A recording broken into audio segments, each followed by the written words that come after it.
Tonight, supplies running low as dozens of far north Queensland communities remain cut off, while Canberrans clean up after another violent storm.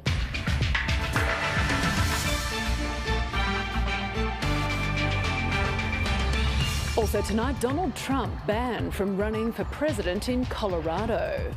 From Skippy's tea set to Farlap undies and everything in between, the National Film and Sound Archive's new exhibition. And Australian pace ace Mitchell Starc becomes the highest paid player in Indian Premier League history.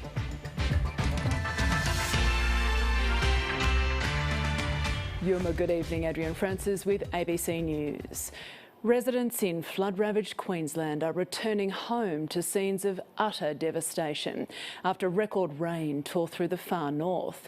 Just 5 days out from Christmas, there is a sense of despair as the massive clean-up gets underway. There are also grave fears for an 85-year-old man who's been missing since Sunday. Christy Sexton-McGrath reports. A holiday season full of heartache. I'm going through stage 3 or whatever it is today, and a bit more emotional today. Kate Campbell's home, a filthy, mud-soaked mess. What about that furniture down there? The mud army's rolled up, the community spirit shining through. Right down here, we're coming up to a few more steps here. But the gravity of this disaster is just starting to hit home now the rain's eased. Pretty heart-wrenching that a lot of people don't have contents insurance, so they can't get most of the stuff replaced. At nearby Holloways Beach, this father has lost almost everything he owns. I don't see much of a Christmas coming, that's for sure. The streets are littered with debris. It's a disaster the far north will be grappling with for months. We're alive, we're safe, so that's all we can ask for. From first light, the Army recommenced mass evacuations from the small community of Wujal Wujal. The Townsville-based Chinooks flying women and children out first to the safety of Cooktown. Entire towns like Rossville, just south of there, are still isolated with roads cut. Belle Newman has 4 children under 5 and supplies are dwindling. We've probably got at least 5 days of stuff. There are grave fears for an 85-year-old man missing north of Cairns. Police have accessed his property but still not been able to locate him. Dead cows litter beaches and wild barramundi lay rotting in a Cairns park. It was devastating really to see the damage to the infrastructure, the beaches. It'll take a long time to recover. And it is yet another kick in the teeth for tourist operators. Flashbacks of COVID pandemic and the big old unknown. While the human side of this disaster is still unfolding, it's also an agricultural catastrophe. This region is a food bowl and produces bananas, mangoes and sugar for the rest of the country. Cane fields are saturated and there is no way of getting crops to the local sugar factory after a railway bridge washed away. All our cane comes across this river and there's no other way to get it across. 13 weeks of income support is now available for those who can't work. And a flood appeal has been launched as those who are high and dry try to keep up the Christmas spirit. Christy Sexton-McGrath, ABC News. Here in the ACT, the storm activity may not be on the same scale as far north Queensland, but it still delivered a nasty shock to some Canberrans. Homes in the north of the city have been damaged by large hail, while strong winds and heavy rain brought down trees, some of which had already been weakened by another storm earlier this month. Here's Charlie McLean. Like being in a tornado one day to being showered with hail just days later. It's been a rocky build-up to Christmas for this Franklin household. A few streets away, the hail shattered the roof of this elegant patio. Last night, a storm cell lashed Canberra's north around Gungahlin and Franklin. Many calls for help also came from Downer and Hackett. As the rain eased this afternoon, it was a chance for those affected to begin repairs. This woman rushed home yesterday to find water pouring through the roof. The bathroom, the ceilings and the corridor ceiling, there's also dripping water. Thousands of trees have come down since the start of the month, and while the Christmas break is right around the corner, for emergency workers, the year's end is bringing more work. We're going to start to experience some fatigue as we manage throughout the rest of the storm season. From now until Australia Day, storms are expected to be Canberra's biggest weather risk. I'm afraid this is going to be a more frequent occurrence for not just for Canberra but for Australia. This is a lived reality of climate change. The bulk of the cleanup will fall to city services. The government says the work will continue through to Christmas, albeit on a smaller scale as most crews take a well-earned break. Charlie McLean, ABC News, Canberra. In a stunning and unprecedented decision, Donald Trump has been banned from running in Colorado's Republican presidential primary. The state's top court has ruled him ineligible, citing the federal constitution's insurrection clause. The former president's legal team says it will appeal, setting up a showdown in the US Supreme Court. Donald Trump is in full campaign mode. On my first day back in the White House, I will terminate every open borders policy. But his path to a presidential comeback just got more complicated. The Colorado Supreme Court has disqualified him from running in the state's Republican primary. The reason? The events of January 6, 2021, when Trump supporters stormed the US Capitol. In a 4-3 split decision, the Colorado court ruled against the former president, citing the US Constitution's 14th Amendment, which bars office holders who have engaged in insurrection or rebellion from running again. The shared bond of our Constitution was applied to ensure that the rules are followed. Donald Trump's legal team says the ruling attacks the very heart of this nation's democracy. We trust that the Supreme Court will reverse this unconstitutional order.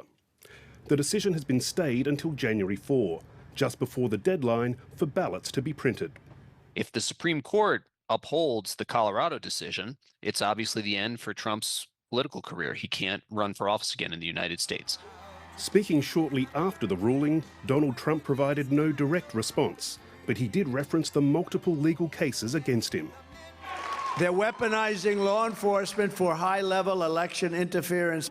He's the subject of 2 criminal cases over alleged election interference, conspiracy charges over the alleged misuse of classified documents, not to mention a hush money case in New York. But he's still the runaway Republican frontrunner and leads Joe Biden in some head-to-head polls. And we have 11 months to go. 11 months until the general election, but less than 1 month until the start of the primaries. Sean Hassett, ABC News. A $500 million Defence Department data management project is in disarray, according to a previously secret review that's now been tabled in the Senate. The review has identified multiple serious governance failures. It also raises questions about the $100 million contract issued to consulting giant KPMG as part of the project. For years, Defence has tried to create a unified digital platform for its wide array of data, from staffing to logistics to satellite imagery, to give soldiers an edge in combat. This has been the holy grail for Defence for decades. The Prime Minister today... Last year, the former government announced KPMG would help to deliver the project in a $100 million contract. There's been this idea that you can bring together all the disparate sources of information into one place, and that would give the warfighter an edge by giving the warfighter the right information at the right time at the right place. Now, a previously secret review of the project has been tabled in the Senate, revealing serious governance failures by Defence. The review found taxpayers may have paid for goods and services not received, and that changes to the contract to reduce demands on KPMG are watering down the integrity of the process. Defence was forced to hand over the review by order of independent Senator David Pocock, who had been concerned about government contracts with the Big Four consultancy firms. Clearly there's some huge issues when it comes to the use of the Big Four and the gravy train that they've been on. The review revealed the government had even released $100,000 to KPMG for work it knew had not met the terms of the contract. in the interest of maintaining a collaborative relationship. Why, as Australians, we are tolerating governments shoveling money to multinational companies that aren't delivering. Defence accepted it needed better traceability of its payments to KPMG, but rejected many other findings of the review, insisting it has maintained control over its contract with KPMG. This review is scathing and raises serious questions about the planned expenditure of more than $500 million taxpayer dollars. It also suggests there's profound confusion inside Defence about who's in charge and what's really being delivered. KPMG told the ABC that it rejected any claim of impropriety and said Defence has not paid more than it should have for its work on the project. Linton Besser, ABC News. Despite mounting international calls for a fresh truce in Gaza, the United Nations Security Council remains deadlocked on putting a ceasefire motion to a vote. Civilian casualties within the Strip are continuing to soar. Gazan health authorities say around 100 Palestinians were killed over the past 24 hours. This was the place they called home, reduced to rubble. The southern border town of Rafah, which only weeks ago Israel was urging Palestinians to move to, again the target of Israeli missile strikes. Mahmoud Zohrab is lucky to be alive.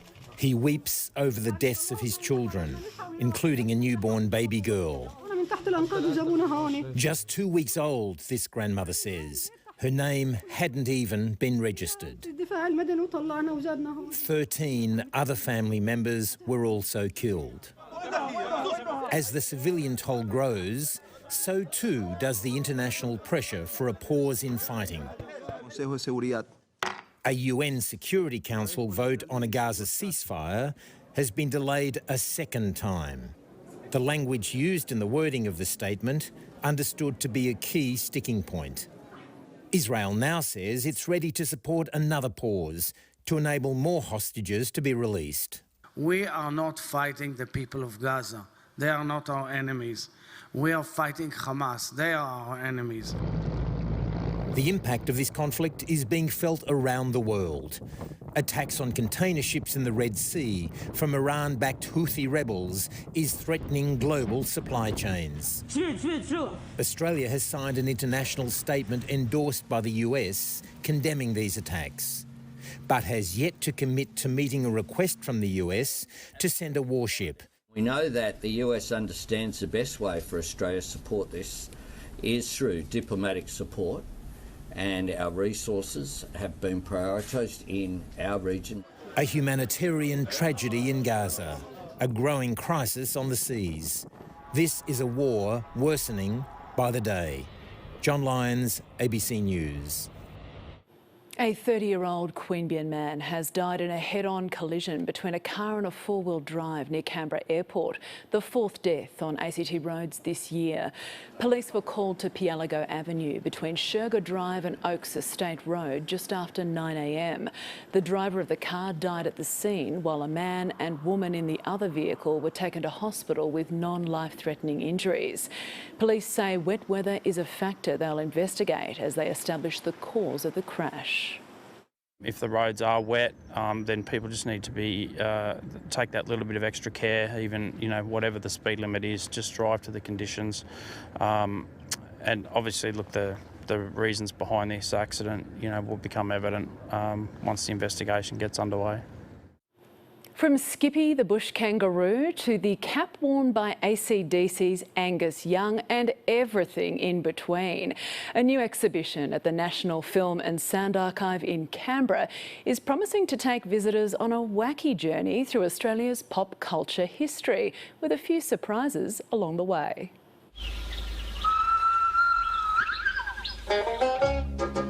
The sights and sounds of times gone by.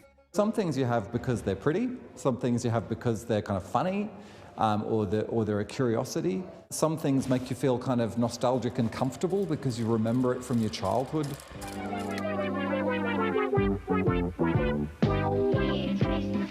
Almost 300 weird and wonderful objects from Australian pop culture are on display as part of a new exhibition at the National Film and Sound Archive. The exhibition is called The Library because it's being held in one, the heritage-listed building's recently restored room now welcoming visitors.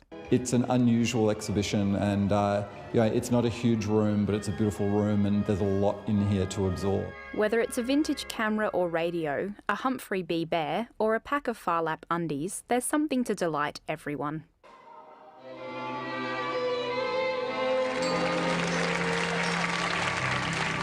We've got objects here from the late 19th and early 20th century, like sound equipment, gramophones, that kind of thing. Curators have combined significant moments from Australia's pop culture history with other, more offbeat objects. We've got Angus Young's cap, which is a beautiful kind of object. It speaks to his relationship with his family as well as his career. These sorts of like keepsakes or tickets and receipts and correspondence and record covers and toys and things, they all tell stories, they all trigger memories, they all help us to understand how people lived in previous times. The archives hope to bring the public into the rare building more often. We wanted to make the building itself turn over more and more of the 1930s building to public programs. Mixing the here and now with a blast from the past. Lottie Twyford, ABC News, Canberra.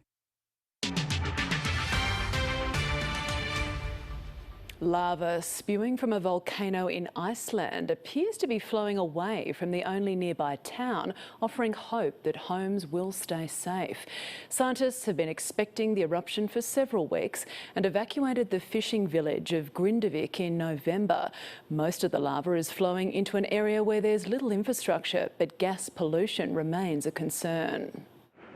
It's one of the most spectacular volcanic eruptions in recent memory.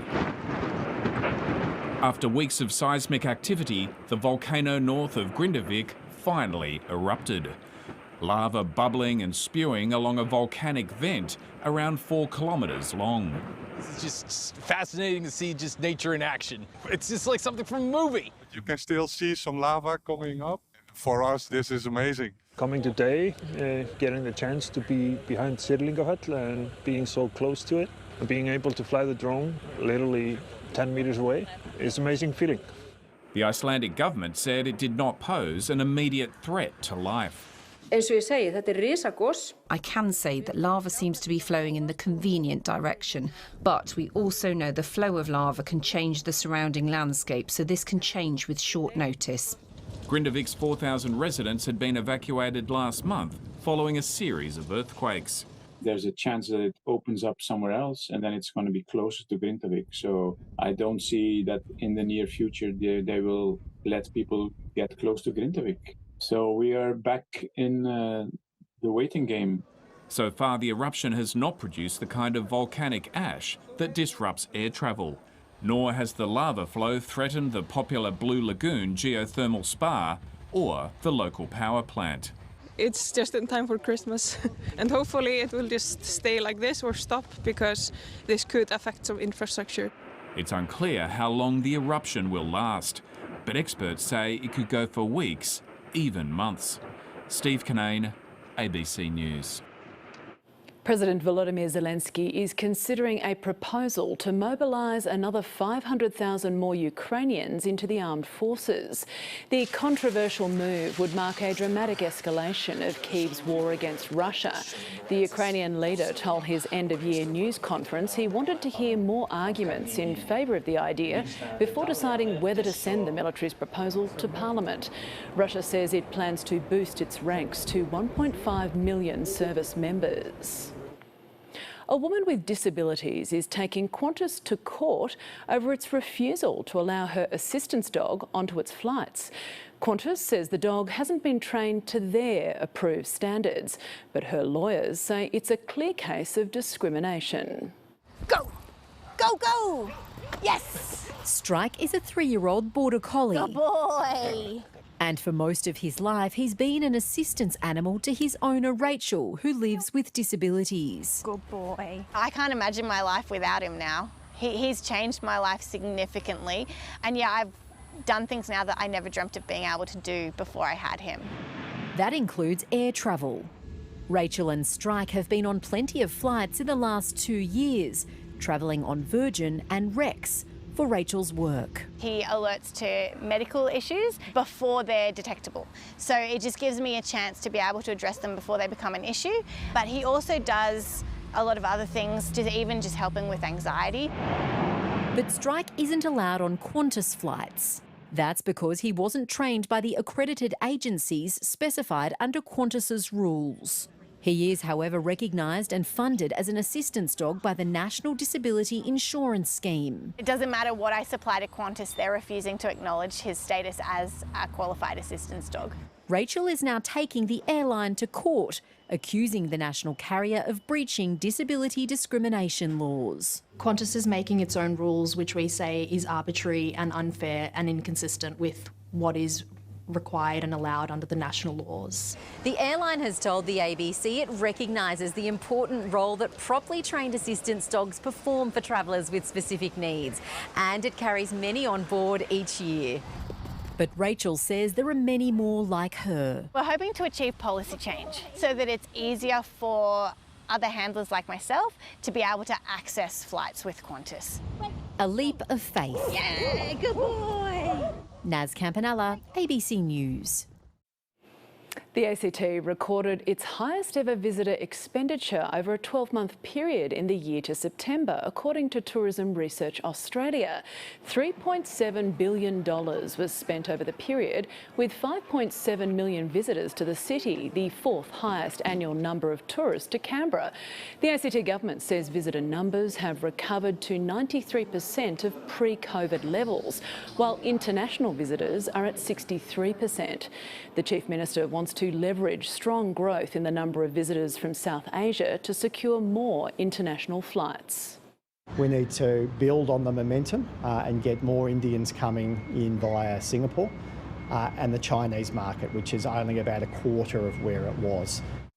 To finance now, and the All Ords climbed to its highest level in 10 months as markets continue to speculate about possible interest rate cuts next year. Here's David Chow. There's a lot of small businesses out there that managed to survive the pandemic, but were sadly unable to cope with higher interest rates and the cost of living crunch. New figures from the corporate regulator ASIC show that New South Wales was the state which had the highest number of businesses going broke, making up 41% of all insolvencies reported in the past financial year, followed not so closely by Victoria and Queensland. And the worst affected industries were construction and accommodation and food services, which together made up almost half of all business failures. But there was no sign of that gloom on the share market. The All Ords went up by 0.6% to hit a fresh 10-month high, thanks to gains from mining stocks. And today's worst performers were the ones which gave weak trading updates, like PEXA, which does online property settlements, and KMD Brands, which is better known for its Kathmandu and Rip Curl stores. Overseas, markets rose on speculation there'll be some big interest rate cuts next year. On Wall Street, the Dow Jones and Nasdaq 100 climbed to new record highs yet again. Crude oil prices continue to lift as more oil tankers continue to avoid trade routes along the Red Sea due to attacks by Houthi rebels from Yemen. And the Aussie dollar has risen to 67.7 US cents, which is its highest level in 5 months. And finally, orange juice has been absolutely crushing it this year.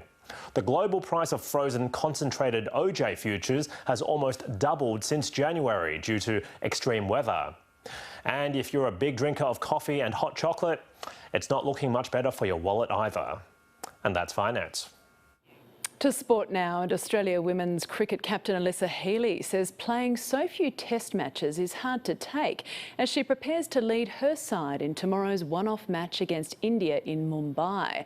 Overnight, her husband, Australian fast bowler Mitchell Starc, broke the player record at the Indian Premier League auction, signing for an eye-watering $4.4 million. Shot. Beautiful batting from Alyssa Healy. Alyssa Healy made her Australian debut in 2010, but she's played just 7 tests since. For us to get sort of a one-off test match, it's really hard to take. I'd love to see more played. I think the reality of that is it won't happen. She says women aren't given the same opportunity to test themselves as the men. And you can throw it away and go, you know what, it was really hard the conditions were difficult, but you didn't really get a chance to adjust that for the next Test match and sort of build into the series. Instead, she'll lead Australia against India as part of a multi-format series, which also includes 3 one-day and 3 T20 internationals. These multi-format series are a great way to introduce Test cricket back into international fixtures. A terrific opening over from Mitchell Starc. Healy's one of Australia's highest paid players, but her income pales against her husband's, Australia fast bowler Mitch Starc. An opening bid of 2 crore, please, for Mitchell Starc. Overnight, Starc was bought for a record price at the Indian Premier League mini-auction by the Kolkata Knight Riders. Newest member to the Kolkata team at 24 crore and 75 lakh. Sold. What a welcome back for Mitchell Starc. That translates to a staggering $4.42 million, or more than $13,000 for every possible ball he could bowl at the coming IPL. Fair bit of shock and certainly excitement with how it was all unfolding, but nothing that I could have ever imagined, I don't think.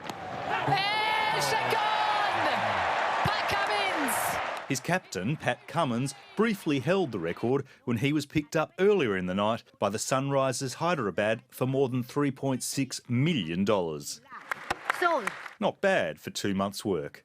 David Mark, ABC News.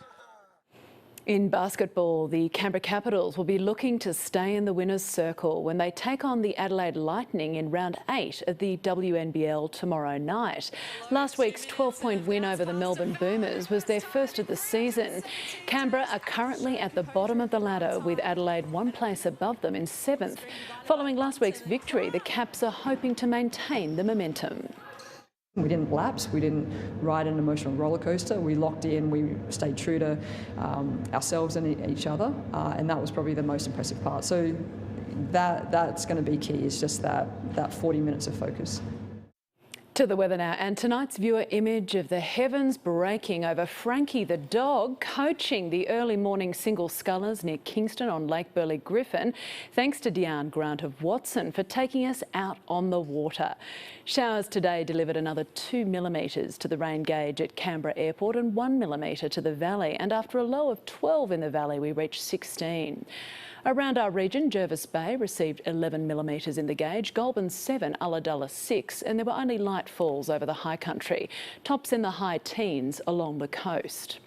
Around the nation, there were showers for Darwin, Brisbane and Sydney today, and a top of 36 degrees for Perth. A trough in the northeast of New South Wales is slowly heading to the far northeast while bringing widespread showers and thunderstorms across the east and parts of the northern and central inland. A low is also forming offshore, strengthening southerly winds along the coast. As the trough gradually contracts to the far northeast and moves offshore, another trough of low pressure will deepen in the far west, with another low pressure system expected to form within the trough over Victoria, and that'll bring showers and thunderstorms to many parts of our region during the weekend and Christmas Day and Boxing Day. Tomorrow, possible showers for Sydney and Brisbane, cloudy for Hobart. Around the capital, Yass Valley, partly cloudy and 24 degrees with a medium chance of showers in the east. Batemans Bay, high chance of morning showers and 22, and there is a strong wind warning for the Illawarra, Batemans and Eden coasts. Medium chance of showers for Thredbo and 9. Albury, partly cloudy and 29 degrees, the top. After a low of 11, Canberra can expect a slight chance of a shower in the early morning before a partly cloudy top of 21 degrees, with winds southeasterly 20 to 30 kilometres an hour. The sun will rise at 5:40 a.m. and set at 8:22 p.m. Looking ahead, partly cloudy and 24 on Friday, then there is an increasing chance of showers across the weekend. Saturday, a top of 24, Sunday 26. Christmas Day, high chance of showers, a thunderstorm and 25. Then a possible reprieve on Boxing Day with a high chance of showers and a thunderstorm and a top of 23. Then up to 27 next Wednesday at this stage. And that's the very latest from the Canberra newsroom. I'm Adrienne Francis. Great to be with you. Stay with us now for 7:30 with Laura Tingle. Enjoy your evening. Yarra, good night.